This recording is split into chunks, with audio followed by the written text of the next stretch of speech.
आत्मविश्वास, खुद को मजबूत बनाना, खुद को अपने आप में सक्षम करना।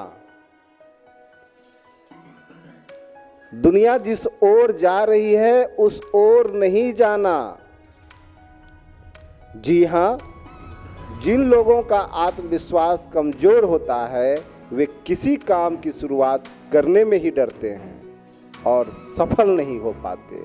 यह 100% सच है। आप रामायण की उदाहरण ले लें। यह मैं इसलिए कह रहा हूं कि रामायण सारे चीजों को बताता है। आप सफल हैं, सफल रहेंगे या सफल होना चाहते हैं या सफल नहीं होना चाहते हैं। सफलता ही एकमात्र कुंजी है जो आपके साथ जीवन भर चलेगा। क्षणिक घबराहट आपकी नैया को डुबो सकता है। यह मैं नहीं कह रहा, आप सोच लीजिए। यह मैं नहीं कह रहा, मैं स्पष्ट कहता हूं कि मैं यह नहीं कह रहा, यह शास्त्रों में लिखा है। चलिए मैं आपको एक कहानी सुनाता हूं। कहानी बहुत छोटी है, लेकिन उस कहानी का जो मर्म है वह आपके जीवन, हमारे जीवन और हम जैसे ना जाने कितने लोगों के जीवन में एक ऊर्जा लाती है। सोचिए, यदि हनुमान 7 यौवन पार कर लंका ना जाते तो क्या सीता मैया उन्हें मिलती? नहीं मिलती। क्या है सीता मैया की खोज? कैसे हुआ? किसने किया? किसने बताया? बहुत कम लोग जानते हैं। जी हाँ, आज मैं आपको बता रहा हूँ कि सीता मैया की खोज किसने की, कब की, क्यों की। श्री राम चरितमानस के सुंदर कांड में हनुमान जी, जामवंत और अंगद को संपाति ने बता दिया था। जी हाँ, संपाति ने बताया था कि सीता रावण की लंका में है। संपाति ने बताया था किसको?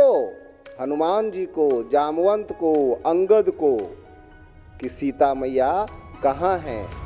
संपाति ने बताया था कि सीता रावण की लंका में है। अब लो भाई, सीता मैया रावण की लंका में क्या कर रही हैं? अब इनके सामने बड़ा सवाल ये था कि इतना बड़ा समुद्र पार करके सीता की खोज करने लंका कौन जाएगा? कौन जाएगा?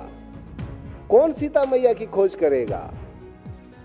सबसे पहले जामवंत ने कहा, मैं अब बूढ़ा हो गया हूं। जामवंत ने कहा, सोचिए, गौर करने वाली बात है कि सबसे पहले जामवंत ने कहा, मैं अब बूढ़ा हो गया हूं, इसलिए ये काम मेरे बस का नहीं है।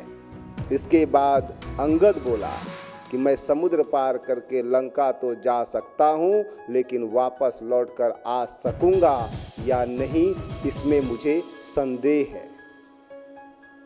इन दोनों बातों में आत्मविश्वास की कमी स्पष्ट तौर पे झलक रही है। अंगद के कमजोर आत्मविश्वास का संकेत है उसे अपनी शक्तियों पर, अपनी क्षमताओं पर भरोसा नहीं था। शायद आप में तो भरोसा होगा। आप भरोसा अपने आप पर कीजिए।